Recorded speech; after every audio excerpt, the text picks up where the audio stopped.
Shalom, haleluya. Sebelum kita mendengarkan firman Tuhan, mari kita sama-sama berdoa biar firman Tuhan boleh menjadi berkat dalam kehidupan kita semua. Bapa, terima kasih sampai hari ini penyertaan-Mu, perlindungan-Mu, penjagaan-Mu sungguh kami rasakan pembelaan-Mu Tuhan. Haleluya. Bahkan di tengah-tengah masa yang sulit pun Engkau tetap menjaga kami, Engkau tetap melindungi kami, dan Engkau tetap memberkati kami. Sebentar hamba-Mu ingin menyampaikan kebenaran firman-Mu, berkati mulut lidah hamba-Mu untuk menyampaikan. Sertai dan tuntun Roh Kudus, sehingga firman-Mu boleh menjadi berkat buat kami semua yang mendengarkan pada hari ini. Terpujilah nama-Mu, kami serahkan jalannya pemberitaan firman Tuhan ke dalam tangan kasih. Dalam nama Tuhan Yesus, hamba-Mu bersyukur. Amin. Shalom Bapak Ibu Saudara yang dikasihi oleh Tuhan. Kembali pada hari ini kita sangat bersuka cita. Ya. Dan saya ingin menyampaikan satu topik. Adakah tempat yang aman dalam dunia ini? Adakah tempat yang aman dalam dunia ini? Ini satu pertanyaan yang wajar bagi kita sebagai umat manusia. Tentu kita berada dalam dunia ini ingin mendapatkan tempat yang aman, mendapatkan perlindungan, saudara. Tapi pertanyaannya di mana kita dapatkan? Di mana kita peroleh tempat itu? Nah, firman Tuhan pada hari ini yang saya ambil di dalam kitab Mazmur 46 ayat 2 dan 3. Mazmur 46 ayat 2 dan 3 dikatakan, Allah itu bagi kita tempat perlindungan dan kekuatan. Sebagai penolong dalam kesesakan sangat terbukti. Sebab itu kita tidak akan takut sekalipun bumi berubah, sekalipun gunung-gunung goncang di dalam laut. Haleluya. Ini janji Tuhan bagi kita sebagai umatnya. Ya. Memang kalau kita dengan pandangan mata jasmani, bahkan mungkin kita bisa berkata tidak ada tempat yang aman dalam dunia ini. Sekalipun di negara A, sekalipun di negara B, negara C dan lain sebagainya, tidak ada tempat yang aman. Bahkan orang berkata sekarang ini susah, mau taruh uang di bank, banknya kolaps. Mau deposito gak bisa cair dan seterusnya. Ya, Bapak, Ibu, Saudara yang dikasihi oleh Tuhan, belum lagi bencana alam, gempa bumi, banjir, ya, angin puting beliung dan seterusnya.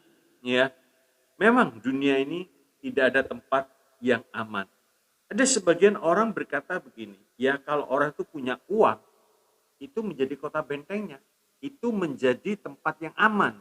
Seperti dikatakan dalam Amsal 18 ayat yang ke-11, Amsal 18 ayat 11, bagi orang kaya hartanya jadi tembok yang tinggi.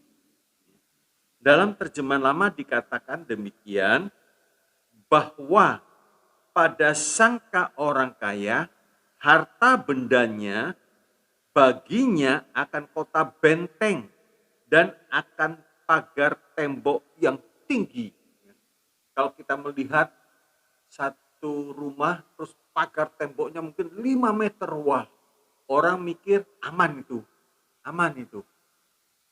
Memang mungkin secara pandangan mata jasmani aman, belum tentu saudaraku, belum tentu. Nah, sebab itu kita sebagai orang beriman harus mengerti, harus memiliki kebenaran firman Tuhan, janji-janji Tuhan bagi kita selagi kita menumpang dalam dunia ini.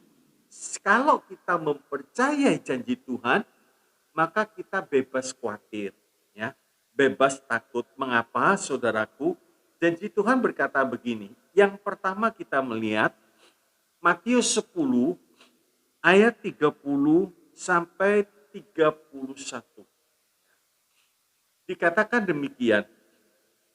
Perlindungan Tuhan itu sedemikian teliti, dikatakan rambut di atas kepalamu semuanya terhitung. Tidak ada satu rambut pun yang gugur tanpa diketahui oleh Tuhan. Bayangkan, kita memiliki Tuhan yang begitu sangat teliti melindungi umatnya. Ya, sampai rambut yang kalau kita sisiran setiap hari bisa berjatuhan, saudaraku, itu pun Tuhan tahu. Yang kedua, apa yang sedang terjadi atau apa yang sedang kita alami sebagai orang beriman, sebagai orang yang percaya dan cinta kepada Tuhan, jangan takut, sebab pasti jadi kebaikan pada akhirnya. Kalau belum menjadi kebaikan, belum pada akhirnya. Ya. Jadi kita tetap melangkah dengan iman, bersyukur. Janji Tuhan mengatakan akan menjadi baik, mendatangkan kebaikan bagi mereka yang mengasihi Tuhan. Ya. Yang ketiga, mati hidup dalam tangan Tuhan. Jadi kita nggak perlu khawatir, tapi jangan mencobai. Oh, mati hidup dalam tangan Tuhan, gampang pasti aman. Bukan begitu, saudara. Kalau kita sudah hati-hati, kita sudah berjalan bersama dengan Tuhan, tapi toh terjadi sesuatu, itu bukan kebetulan. Sebab firman Tuhan mengatakan mati hidup itu dalam tangan Tuhan. Mau ke pedang, mau kelaparan, ya, mau kemarah bahaya. Jadi semua dalam kontrol Tuhan yang sangat tepat. Haleluya. Yang keempat, nah ini yang perlu kita perhatikan baik-baik. Bukan berarti 1, 2, 3 kita tidak perlu perhatikan. Yang keempat tentang nubuatan akhir zaman. Ya. Sebelum kedatangan Tuhan, Tuhan sudah memberitahu bahwa akan terjadi perang, akan terjadi gempa bumi, akan terjadi kelaparan, pembunuhan, dan lain sebagainya. Ya. Untuk mengetahui apa yang bakal terjadi di masa-masa akhir ini, kita harus belajar firman Tuhan bukan sebagai bentuk pengetahuan, bukan sebagai hobi, saudara. Tidak, tapi belajar firman Tuhan sebagai kebutuhan. Ya, sebagai kebutuhan. Sebab Tuhan berkata dalam Matius 4, ayat yang keempat, dikatakan demikian. Tetapi Yesus menjawab, ada tertulis, manusia hidup bukan dari roti saja, tetapi dari setiap firman yang keluar dari mulut Allah. Dengan kata lain, kalau kita mau mengalami hidup yang sesungguhnya, hidup yang benar, mau tidak mau, firman Tuhan menjadi sebuah kebutuhan. Sama kalau kita makan, sama dengan kalau kita tidur, istirahat, minum, itu menjadi satu kebutuhan, ya. Bukan hobi, oh saya hobi makan, enggak. Menjadi satu kebutuhan. Begitu juga firman Tuhan menjadi satu kebutuhan. Bahkan Tuhan menegur beberapa orang di dalam Matius 16. Coba kita lihat Matius 16 ayat 2 dan 3, dikatakan demikian. Matius 16 ayat 2 dan 3. Tetapi jawab Yesus, pada petang hari karena langit merah kamu berkata, hari akan cerah. Dan pada pagi hari, karena langit merah dan redup, kamu berkata, hari buruk. Rupa langit kamu tahu membedakan, tetapi tanda-tanda zaman tidak. Nah, Matius 16 ayat 2 dan 3, saudaraku, kita mesti mengerti tanda-tanda zaman. Ya, istimewa hari-hari ini. Ya, jangan sampai seperti orang zaman Nuh, zaman Lot, sudah diberitahu tetapi mereka tidak mau menerima. Ya. Dalam 2 Petrus 2 ayat 5 dan 6, sebab apa? Mereka melihat sekelilingnya sedang dalam kondisi baik, sedang dalam pembangunan. Jadi tidak mungkin apalagi Nabi Nuh membuat bahtera di atas gunung. Itu satu hal yang sangat mustahil dan sulit dipercaya, diterima dengan akal sehat. Ya. Nah, tetapi kalau kita melihat, saudaraku, dalam zaman kita sekarang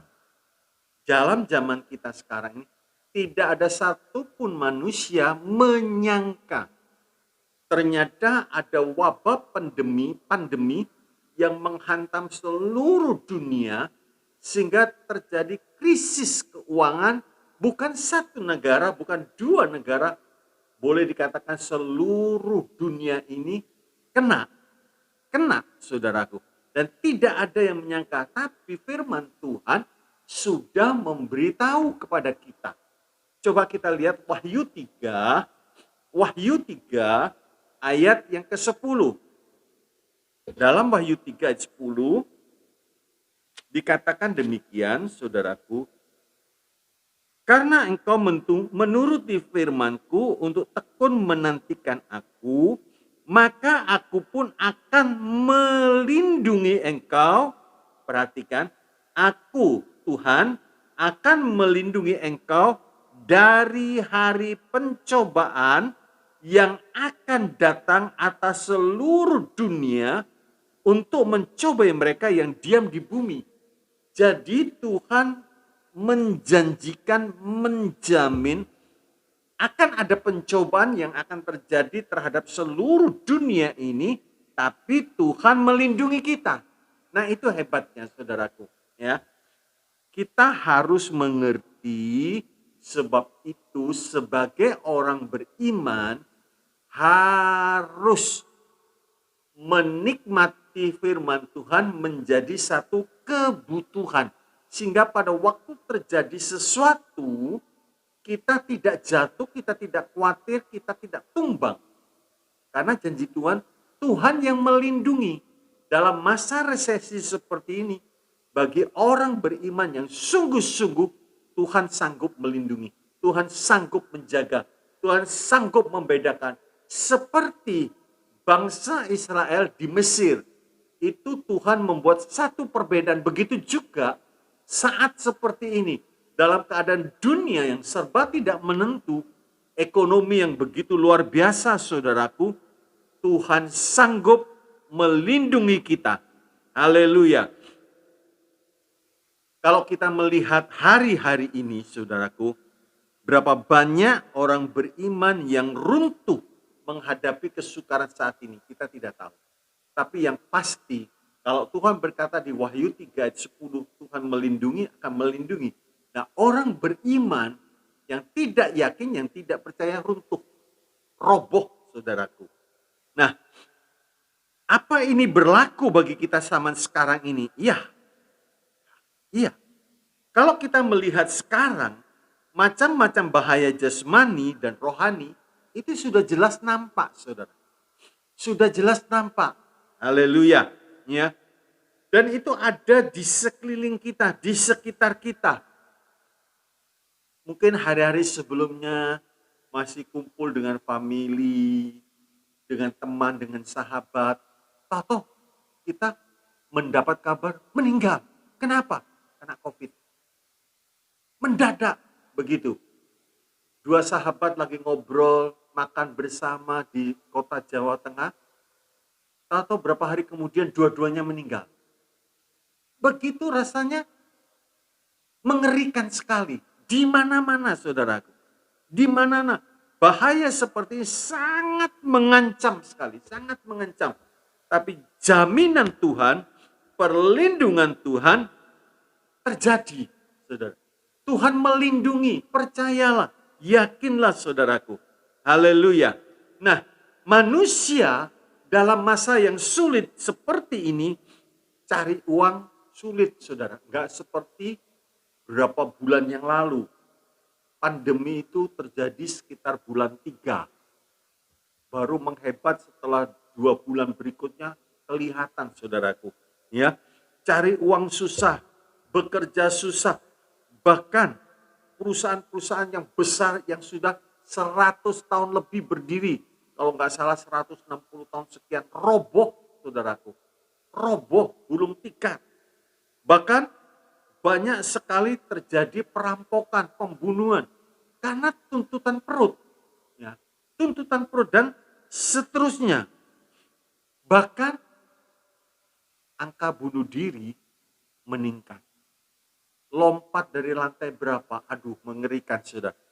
Dia pikir kalau bunuh diri selesai sudah masalahnya. Betul. Di dunia selesai, begitu mati dia buka mata di neraka. Orang bunuh diri itu terjun bebas langsung ke neraka. Jadi sesulit apapun, jangan coba-coba mengakhiri dengan bunuh diri. Percayalah, di dunia ini masih berlaku bahwa kesukaran itu tidak akan pernah lebih dari kekuatan kita. Jadi pasti kita bisa nanggung, saudaraku. Jangan coba-coba untuk bunuh diri. Nah, Wahyu 22 ayat 11 itu jelas menunjukkan kepada kita. Wahyu 22 ayat 11 dikatakan, saya bacakan dalam firman Allah yang hidup, dikatakan demikian, apabila saat itu tiba, semua yang berbuat jahat akan melakukan lebih banyak kejahatan lagi, ya.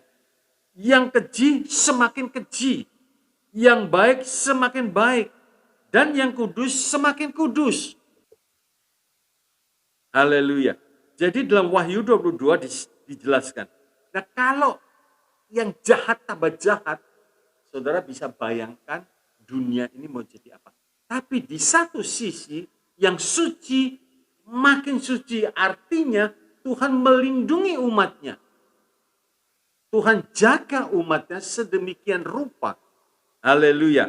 Nah, umat Tuhan yang tumbuh dalam kekudusan, jangan takut ancaman yang ada di mana-mana.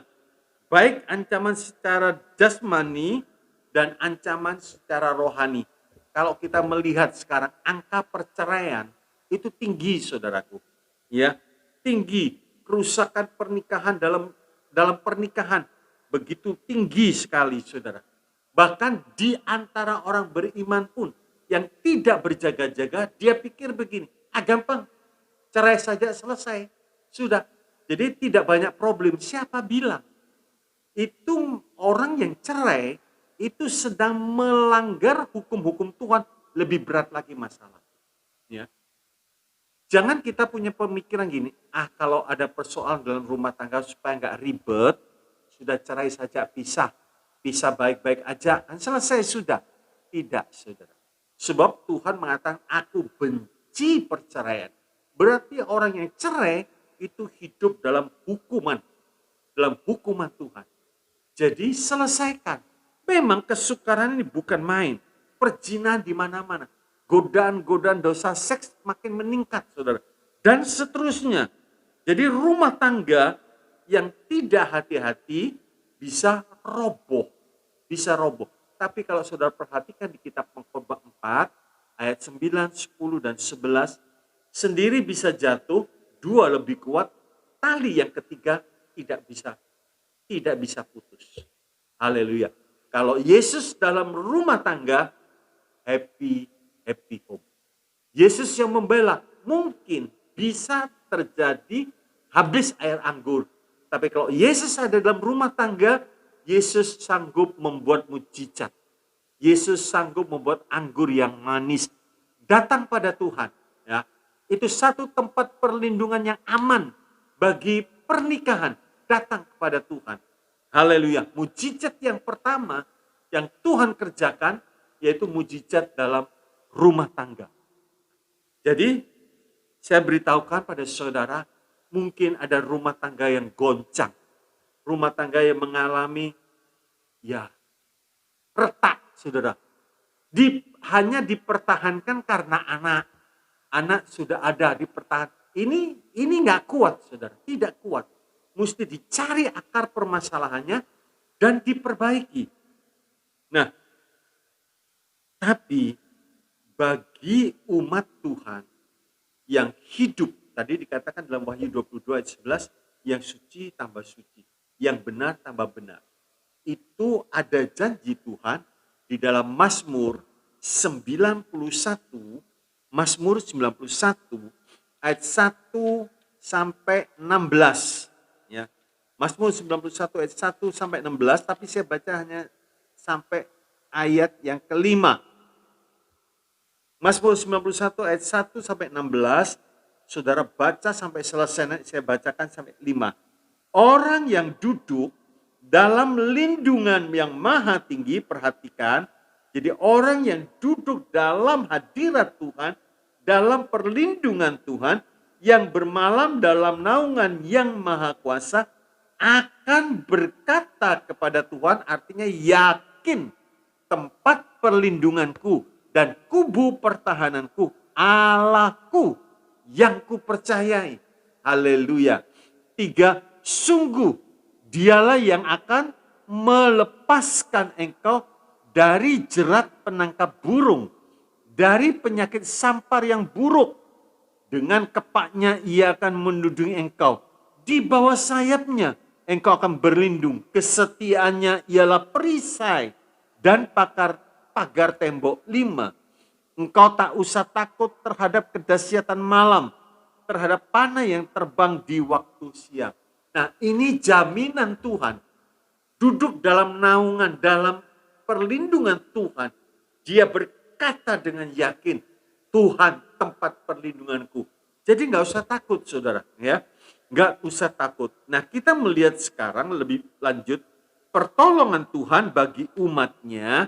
Nah, pertolongan Tuhan bagi umatnya, satu, ada 2 kombinasi, saudara. Nanti kita melihat. 1, Tuhan berperang ganti kita. Yang kedua, dipimpin oleh Roh senantiasa. Nah, saya gabungkan ini begini, saudara. Waktu bangsa Israel keluar dari Mesir, itu keluar dengan tangan yang kuat, penyertaan Tuhan yang kuat, dengan tiang awan dan tiang api keluar. Haleluya. Sampai di tepi laut Kolsom, ternyata pasukan Mesir plus rajanya datang menyerang. Nah, di sini kita melihat fakta yang ada. Tuhan berkata kepada Musa, jadi Tuhan memberikan pesan kepada Musa, Musa menyampaikan kepada bangsa Israel, jangan takut, Tuhan akan berperang ganti kamu dan kamu diam. Ya, kamu diam. Nah, di dalam hal ini kita harus yakin, Musa sudah ngomong kepada bangsa Israel bahwa Tuhan akan perang. Nah, akan perang. Padahal di depan mata mereka laut, di belakangnya pasukan musuh. Dengan kata lain, mati kejepit di tengah. Nah, di sini pimpinan Tuhan kepada Musa, Tuhan berkata, Musa, angkat tongkatmu. Nah, jadi firman Tuhan, yakin Roh Kudus memberikan peneguhan, Musa angkat tongkat. Mujizat terjadi. Pertolongan Tuhan terjadi.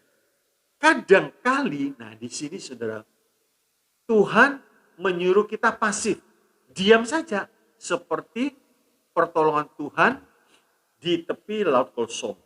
tapi ada juga pertolongan Tuhan, kita harus aktif. Nah, ini kita harus bisa membedakan. Waktu Daud dalam 2 Samuel 5 ayat 19, 2 Samuel 5, 19, Daud bertanya, Tuhan, perang, perang. Kali yang kedua orang Filistin datang, Tuhan perang, jangan. Buat gerakan melingkar sampai engkau mendengar derap langkah kaki di atas pohon kertol, pohon murbai, saudara. Baru serbu. Nah, di sini dua-duanya sukses. Jadi kita tidak bisa, Tuhan nolong dengan metode seperti ini, serang. Belum tentu, saudara, belum tentu. Kadang Tuhan suruh kita diam. Nah, yang lebih parah, yang lebih celakanya, saudaraku, diberitahu, jangan maju perang, Tuhan tidak beserta. Ya. Musa sudah memberitahu, jangan maju perang, nekat. Orang Israel nekat perang. Dalam Ulangan 1 ayat Ulangan 1 ayat 42 sampai 45 perang. Kalah, nangis. Terus Musa sudah bicara. Musa, aku kan sudah ngomong, waktu kamu sekarang jangan berang, kamu maju perang. Sekarang Tuhan tidak mau dengar tangis. Saudara, di sini penting. Nah, saya berikan kuncinya begini. Ya, kita sama-sama sedang belajar, saudara. Kita masih hidup di dunia ini. Kita perlu banyak belajar firman Tuhan sehingga kita mempunyai kepekaan tersendiri. Oh, ini suara Tuhan. Oh, ini pimpinan Tuhan. Nah, mari kita lihat Yesaya 30. Yesaya 30. Yesaya 30 ayat yang ke-21. Saudara perhatikan ini baik-baik ya.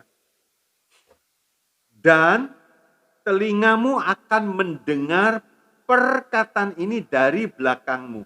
Inilah jalan, berjalanlah mengikutnya. Entah kamu menganan atau mengiri. Jadi Tuhan berkata begini. Entah menganan, entah mengiri. Itu semua tuntunan Tuhan dari belakang. Jadi Tuhan mengarahkan ke kanan, ya ke kanan. Kiri, ke kiri. Kalau kita taat 100%, jangan kamu menyimpang ke kanan, jangan kamu menyimpang ke kiri, maka perjalananmu berhasil. Nah, di sini saudaraku, kita perlu belajar. Semua belajar. Kadang menurut kita betul. Tapi kok salah? Tidak usah takut tuh. Asal hati kita tulus, tidak ada maksud apa-apa, kita memang mau belajar, ternyata salah mendengar. Enggak apa-apa. Lakukan lagi, coba lagi. Lama-lama kita punya kepekaan. Ya. Kalau Roh Kudus bilang ke kanan, ya ikuti. Loh Tuhan, kanan ini enggak masuk di akal Tuhan. Enggak apa-apa. Enggak apa-apa, saudara. Waktu Paulus juga begitu. Mau ke tempat ini dilarang. Akhirnya dia ke Filipi. Justru di Filipi mengalami siksaan. Mengalami aniaya, saudara. Tapi itu jalan Tuhan. Haleluya. Haleluya. Itu jalan Tuhan. Nah, sebab itu, saudaraku, kalau seandainya kita sudah hidup benar, ya, terus menurut kita, Tuhan menunjukkan seperti ini. Waktu kita jalani, ternyata gagal. Nah, orang beriman yang berakar di dalam firman Tuhan, saudaraku, saat dia menghadapi kesukaran, kegagalan, dia tidak akan undur. Dia tidak akan undur, saudara. Dia percaya bahwa Tuhan itu baik. Haleluya. Ya. Jangan sampai mengalami kesukaran, sangat disayangkan, sudahlah, percuma. Terus tidak mau lagi percaya. Rugi besar, saudara. Rugi besar. Nah, saya lanjutkan, saudaraku. Waktu Yakub mau bertemu dengan Esau, kita tahu kisahnya Yakub. Yakub ini penipu, artinya penipu, saudara. waktu bapaknya Ishak mau memberkati Esau, mamanya dengar. Terus memberitahu kepada Yakub untuk menipu sang bapak. Akhirnya hak kesulungan itu didapat, tapi dengan tipu daya. Pahit, saudara. Ya, berkat Tuhan itu bukan didapat dengan hasil tipu daya. Tidak, saudara. Tidak. Nah, singkat cerita, saudaraku, Yakub akhirnya lari. Tinggal di Laban. Sampai menikah dengan anak Laban. Terus setelah merasa cukup dan berhasil, Yakub sendiri berkata 1 tongkat sekarang menjadi 2 pasukan. Berhasil, saudara. Dia mau pulang. Nah, di sini kita melihat kenangan masa lalu muncul. Dia ada kesalahan terhadap Esau. Nah, Yakub ini terbiasa mengandalkan akal, saudara, strategi-strategi dia. Sebab itu dia berkata kepada bujangnya, ya, kepada pembantunya, kamu bawa ini 200 kambing betina, bawa 20 juga bawa, saudaraku, terus 20 kambing jantan, 200 domba betina, 20 domba jantan, 30 onta yang sedang menyusu beserta anak-anaknya, 40 lembu betina dan 10 lembu jantan, 20 keledai betina, 10 keledai jantan. Bawa ini semua, nanti kalau ketemu Esau persembahkan. Kalau saya total, saya bukan pedagang ternak, saudara. Kalau saya total harganya yang untuk menyuap Esau, itu kira-kira 3,5 miliar sampai 4 miliar, saudara. Untuk harga sebuah perdamaian. Tapi sebelumnya Yakub bergumul, saudara, menyelesaikan pergumulan itu, dan Yakub menang sampai mendapat berkat. Siapa namamu? Yakub. Mulai sekarang bukan Yakub tapi Israel. Sebagai pahlawan yang gagah perkasa, bergumul dengan Allah dan kau menang. Itu namanya, saudara. Akhirnya Yakub diganti menjadi Israel. Saudara perhatikan, strategi akal manusia ada batasnya. Ada plafonnya. Begitu dia melihat Esau datang dengan 400 tentara, langsung, saudaraku, timbul ketakutan, saudara. Tapi yang menjadi kuncinya, Yakub menang, bergumul. Tapi di sini Yakub kembali lagi atur strategi. Lea, Rahel, dan 2 budaknya dibagi anak-anaknya. Kamu ke sini, yang ini ke sini, yang ini ke sini. Dengan kata lain, kalau Esau menyerang satu, yang lain masih bisa selamat. Terus Yakub maju di depan, saudara perhatikan, Yakub maju berdepan. Waktu berjumpa dengan Esau, Yakub sujud menyembah. Haleluya. Nah, di sini kita melihat pertolongan Allah yang luar biasa. Ada janji Tuhan yang bukan main. Manusia bisa merencanakan begini. Manusia bisa begini. Bahkan manusia bisa mempunyai akal untuk membunuh dan lain sebagainya. Amsal 21 ayat 1 dikatakan demikian, Amsal 21 ayat 1, hati raja seperti batang air di dalam tangan Tuhan, dialirkannya kemana ia ingini. Nah, di dalam Amsal tadi dikatakan, hati raja dalam tangan Tuhan, bukan dalam tangan pemberian. Bukan. Yakub bergumul, menang. Haleluya. Sekarang yang perang bukan Yakub, tapi Tuhan perang ganti Yakub melawan Esau. Hati Esau dilunakkan, dijamah oleh Tuhan sampai bisa berdamai. Janji Tuhan, musuh orang benar itu akan diperdamaikan oleh Tuhan. Haleluya. Jangan kita pakai akal-akalan. Dari peristiwa Yakub ini kita belajar, saudara.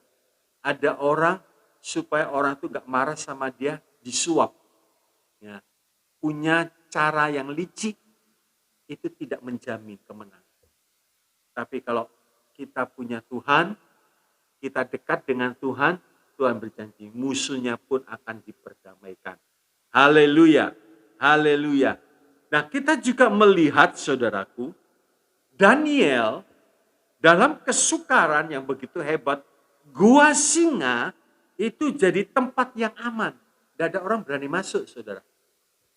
Gak ada, musuh-musuhnya pun gak bisa masuk. Takut, saudara. Gua singa menjadi tempat yang aman bagi Daniel. Kenapa? Karena Tuhan menyertai. Di mana Tuhan ada, di situ perlindungannya nyata, saudara. Ya, di situ perlindungannya nyata. Sebab itu, kalau kita sudah berdoa, ternyata jawaban doa kita sepertinya nggak sesuai. Loh kok malah tambah parah? Loh kok malah tambah cilaka? Jangan takut, saudara. Itu baru permulaannya. Waktu Daniel dilepaskan masuk di lubang singa, di situ baru kelihatan pertolongan Tuhan yang luar biasa. Juga Paulus dan Silas dikirim ke penjara, masukkan di penjara, kirim gempa bumi, gak mati. Paulus dan Silas gak mati. Justru gempa bumi itu melepaskan, membuka kesukaran, mengalami gempa bumi terarah, saudara. Haleluya. Gempa bumi selalu gak pernah jadi berkat, saudara. Ya, rumah roboh, belum lagi korban, kematian dan lain sebagainya. Bagi Elia tempat yang aman itu Sungai Kerit. Bagi Elia tempat yang aman Sungai Kerit, justru karena Elia ikut tuntunan Tuhan, dia lihat mujizat bukan sekali, setiap hari selama 1 tahun di tepi Sungai Kerit. Dia lihat burung gagak itu tidak pernah absen memberi makan. Mujizat setiap hari dilihat, saudara. Aman dalam perlindungan Tuhan. Nah, di sini kita melihat Tuhan berkata begini, kalau kamu percaya, nah di sini letaknya, saudara. Kalau kamu percaya, kamu akan melihat kemuliaan Allah. Kunci untuk melihat pertolongan Tuhan, kemuliaan Tuhan terjadi dalam hidup kita, percaya. Sebab itu dikatakan dalam Ibrani 11 ayat yang ke-6, tanpa iman mustahil diperkenan oleh Tuhan. Ya, dalam Ibrani 11 ayat 6, tanpa iman mustahil diperkenan. Sebab itu saudaraku, percaya. Jawab Yesus. Yohanes 11 ayat 40, jawab Yesus, bukankah sudah kukatakan kepadamu, jikalau engkau percaya, engkau akan melihat kemuliaan Allah. Berseru sungguh-sungguh kepada Tuhan, saudara. Harap kepada Tuhan, saudara. Tuhan itu tempat perlindungan. Gunung batu yang kuat. Coba saya bacakan. Mazmur 18 ayat 3 dan 4.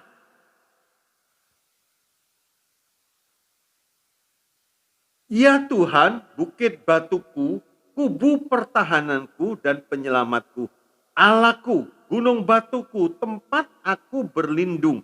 Perisaiku, tanduk keselamatanku, kota bentengku. Nah, saya lanjutkan di dalam Mazmur 57, ayat yang ketiga dikatakan demikian. Nah, aku berseru kepada Allah yang maha tinggi, kepada Allah yang menyelesaikannya bagiku. Nah, orang beriman kalau yakin bahwa Tuhan menjadi kota benteng, dia akan berseru. Dia akan berteriak kepada Tuhan, dia minta pertolongan dan dia yakin. Dikatakan kepada Allah, jadi seruannya itu kepada Allah yang menyelesaikannya bagiku. Tenang, saudara. Haleluya, haleluya.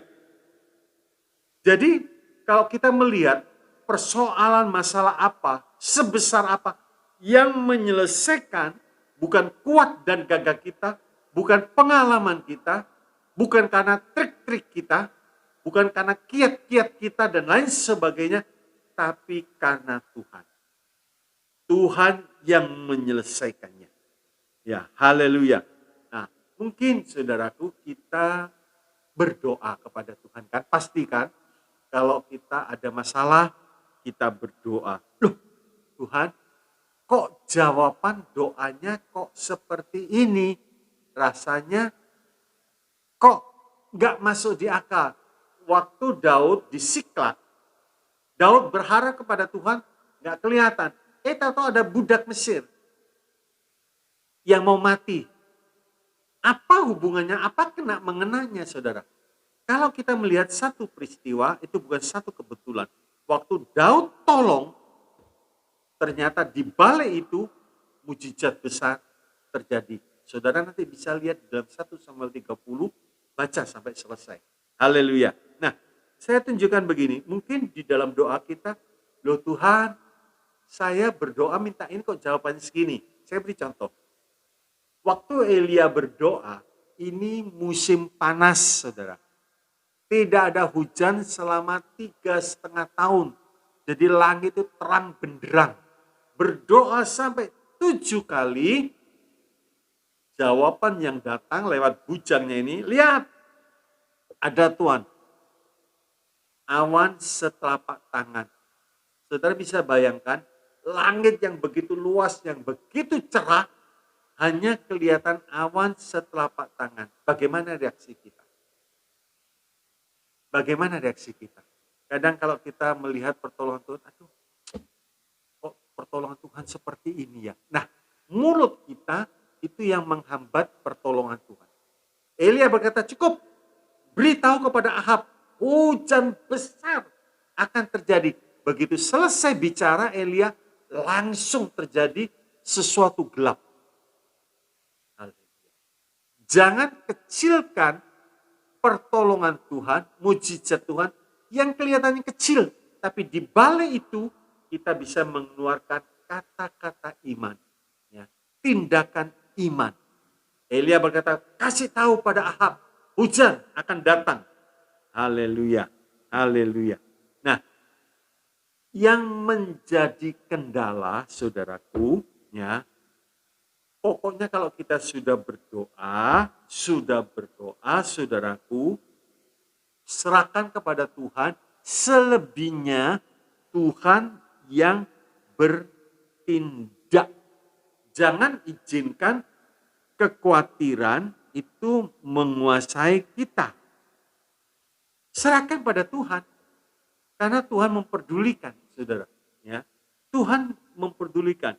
Saya beritahukan pada saudara begini, musuh orang beriman untuk mengalami apa yang namanya Tuhan sebagai tempat perlindungan yang aman, Tuhan sebagai penolong, itu kebimbangan, ragu-ragu. Ya, betul tidak? Yakobus 1 ayat 6 sampai yang ke-7, minta mohon, jangan bimbang, jangan ragu-ragu. Sebab orang yang bimbang atau orang yang ragu-ragu, jangan harap mendapatkan apa-apa dari Tuhan. Nah, ini musuh orang beriman. Sudah berdoa, tapi masih timbul kecemasan, keraguan. Masa bisa Tuhan tolong? Apa iya ya? Kalau saudara diperhadapkan seperti doa Elia gimana? Jawaban Tuhan kecil, tapi mulut kita ada kuasa. Dekat mulutmu ada perkataan iman. Nah, janji Tuhan yang berikutnya kita melihat keamanan dalam pekerjaan. Hari-hari ini kita sulit ngomong seperti ini, saudara. Ya, aman dalam pekerjaan, eksis dalam pekerjaan, sangat sulit. Tapi bagi orang beriman tidak sulit. Ishak di tengah-tengah masa yang sulit, di tengah-tengah tekanan seorang raja Filistin, saudaraku. Di tengah-tengah tekanan. Dia nabur, diganggu, saudara. Nabur, diganggu, saudara. Tapi pada akhirnya Ishak tidak melawan, sukses besar terjadi karena Tuhan yang membuat Ishak berhasil. Kejadian 26, kita melihat saudaraku, Kejadian 26 ayat yang ke-24 dikatakan demikian. Lalu pada malam itu Tuhan menampakkan diri kepadanya serta berfirman, Akulah Allah ayahmu Abraham. Janganlah takut, sebab aku menyertai engkau, aku akan memberkati engkau dan membuat banyak keturunanmu karena Abraham hambaku itu. Haleluya. Bapak Ibu Saudara yang dikasihi oleh Tuhan, yang menjadikan berhasil itu Tuhan.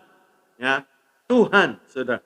Bahkan dikatakan dalam Mazmur 37 ayat yang ke-25 dan 26, kita lihat Saudara ya. Mazmur 37 ayat 25-26, Saudara pegang firman. Ya, Saudara pegang, Saudara perkatakan. Dahulu aku muda, sekarang telah menjadi tua, artinya sudah melewati banyak persoalan, saudaraku. Dikatakan tetapi tidak pernah kulihat orang benar ditinggalkan atau anak cucunya meminta-minta roti. Tiap hari ia menaruh belas kasihan dan memberi pinjam, dan anak cucunya menjadi berkat. Haleluya. Haleluya. Sampai generasi kedua Tuhan melindungi, Tuhan menjaga. Yang ketiga yang berikutnya kita melihat dalam kejaran musuh. Janji Tuhan apa dalam kejaran musuh? Ini begini Saudara. Musuh di sebelah sini ada gunung, Daud di sebelah sini. Saul sini, Daud sebelah sini. Sudah nyaris hampir kena, Saudara. Tahu-tahu Tuhan tolong dengan cara orang Filistin ganggu orang Israel. Orang Israel memberitahu kepada Saul, Pak Saul, orang Filistin nyerang. Akhirnya Daud ditinggalkan, Daud lepas. Sebab itu dikatakan gunung batu keluputan. Saudara bisa baca 1 Samuel 23, 1 Samuel 23 ayat 26 sampai 28. Nah, berikutnya saudaraku, dalam sakit penyakit jangan menyerah saudaraku, sekalipun faktanya masih sakit.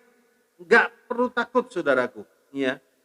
Kematian Tuhan Yesus itu memikul kelemahan kita dan menanggung penyakit kita. Jadi tugas Tuhan, dia mengatakan sudah genap, itu termasuk kelemahan kita, termasuk sakit penyakit kita. Matius 8 ayat yang ke-17. Ya. Matius 8 ayat yang ke-17 dikatakan demikian. Hal itu terjadi supaya genaplah firman yang disampaikan oleh Nabi Yesaya. Dialah yang memikul kelemahan kita dan menanggung penyakit kita. Haleluya. Nah, sebab itu saudara, kita gak perlu takut. Dalam berbagai macam kesukaran yang hebat, bahkan nyaris tidak ada harapan. Semua harta sudah dibuang. 14 hari terombang-ambing di laut, saudara. Sudah tidak ada harapan hidup. Saudara bisa baca di dalam Kisah Rasul 27 ayat 20 sampai Kisah Rasul 27 ayat 20 sampai 24. Tapi Paulus di tengah-tengah seperti ini, dia tetap yakin, bahkan Tuhan sempat berbicara seluruh isi kapal selamat gara-gara ada Paulus.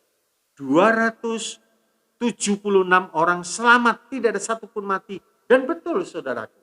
Jadi dalam keadaan yang nyaris seperti ini saudara, hampir mati, Tuhan sanggup. Sebab itu tadi di dalam Mazmur 46 46 ayat 2 judulnya saudaraku. Allah itu bagi kita tempat perlindungan dan kekuatan. Sebagai penolong dalam kesesakan sangat terbukti. Mazmur 125 ayat pertama dikatakan nyanyian ziarah. Orang-orang yang percaya kepada Tuhan adalah seperti gunung Sion yang tidak goyang, yang tetap untuk selamanya. Amin, saudara. Jangan goyang, saudara. Ya. Kesukaran pencobaan itu seluruh orang beriman mengalami, bukan hanya kita sendiri. Tidak. Ya. Sebab itu lawanlah dia dengan iman yang teguh. Karena mengetahui saudara-saudara kita yang lain pun sama mengalami. Sama, saudaraku. Jadi jangan mengasihani diri sendiri. Ya. Jangan, saudara. Tapi Tuhan lawan, ya lawan, saudara. Nah, kesimpulannya dikatakan, saudara, begini. Satu. Orang beriman yang tidak percaya bahwa Tuhan itu tempat perlindungan yang aman selagi kita di dunia ini, saudaraku, rugi besar. Rugi besar. Saya tadi kan sudah baca Mazmur 125 ayat 1. Saya bacakan dalam firman Allah yang hidup. Dikatakan orang, nah perhatikan, yang mempercayakan diri kepada Tuhan. Kadang kita percaya kepada orang kuat. Kadang kita percaya kepada duit kita. Kadang kita percaya kepada orang besar dan lain sebagainya. Di sini dikatakan orang yang mempercayakan diri kepada Tuhan teguh. Seperti gunung Sion tidak goyah dalam keadaan apapun. Dalam keadaan apapun tidak akan goyah. Orang beriman yang mempercayakan diri kepada Tuhan teguh. Kokoh, saudaraku. Haleluya. Yang kedua, dalam keadaan sulit sekalipun, pertolongan Tuhan tetap nyata. Mazmur 91 ayat 1 sampai 16. Saudara baca berulang-ulang. Ya. Baca, saudara. Yang ketiga, jangan bingung dengan tingkat kejahatan yang makin bertambah. Sebab kesucian pun meningkat. Nah, orang yang hidup dalam kesucian, pertolongan, perlindungan, penjagaan Tuhan nyata baginya. Ayat terakhir saya bacakan, Mazmur 37 ayat yang ke-27. Ya. Mazmur 37 ayat yang ke-27. Jauhilah yang jahat dan lakukanlah yang baik, maka engkau akan tetap tinggal untuk selamanya. Haleluya. Jadi orang yang hidup dalam kekudusan, dalam kebenaran, pertolongan, perlindungan Tuhan itu nyata baginya. Haleluya. Nah, hari ini firman Tuhan selesai saya sampaikan, tapi tinggal kita praktekkan. Bahwa kita memiliki tempat yang aman kalau kita masuk dalam perlindungan Tuhan. Dalam kemah Tuhan. Mari kita berdoa. Haleluya, haleluya. Bapa yang baik, Bapa di dalam surga, terima kasih. Sungguh kami bersyukur, kami berterima kasih buat segala kebaikan-Mu. Janji-janji-Mu bagi umat-Mu, ya dan amin. Sekalipun kami saat ini di tengah-tengah masa yang sukar, yang sulit. Mungkin seperti Paulus di tengah-tengah lautan. Begitu kena ombak dan lain sebagainya, goyang, goncang. Tapi satu hal, tidak akan pernah karam, saudara. Tidak akan pernah tenggelam. Karena Tuhan yang menjadi penopang. Tuhan yang menjadi penolong.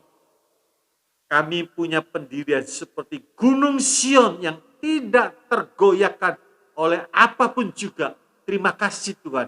Terima kasih berkat-Mu hari ini. Kami terima dengan iman. Kami yakin dan percaya. Kami keluar sebagai pemenang di tengah-tengah masa yang sulit. Kami tetap menang bersama dengan Tuhan Yesus. Haleluya. Memberkati semua yang mendengarkan saat ini Tuhan. Engkau tolong Tuhan. Engkau tolong bangkitkan imannya. Seperti perempuan yang meleleh darah. Dia berkata, asal ku jamah jubahnya, aku sembuh. Begitu juga di dalam masa yang sulit, asal aku dekat masuk dalam perlindungan Tuhan, aku merasakan aman dalam perlindungan Tuhan. Terima kasih Tuhan Yesus. Terima kasih memberkati rumah tangga umatmu, memberkati keluarganya, memberkati kesehatannya, memberkati masa mudanya, memberkati pekerjaannya, memberkati keuangannya, memberkati apa yang dia kerjakan. Orang yang bersandar kepada Tuhan, Tuhan yang menjadikan berhasil. Terima kasih Tuhan Yesus, terima kasih. Terima kasih. Dalam nama Tuhan Yesus, hamba mau bersyukur dan berserah. Mari kita mau angkat tangan kita. Haleluya. Umat Tuhan yang terkasih, terimalah saat ini berkat kasih dari Allah Bapa, damai sejahtera, sukacita dan anugerah dari Tuhan kita Yesus Kristus, kuat kuasa di dalam persekutuan Allah Roh Kudus, limpah dengan karunia-karunia roh dan buah roh menyertai kami semua mulai hari ini sampai Tuhan Yesus datang. Kami akan berkata aman dalam perlindungan Tuhan. Kami tidak akan goyang seperti Gunung Sion yang tetap teguh untuk selamanya. Terima kasih. Dalam nama Yesus berkat ini diberikan. Haleluya. Semua yang percaya katakan amin. Haleluya. Tuhan Yesus memberkati.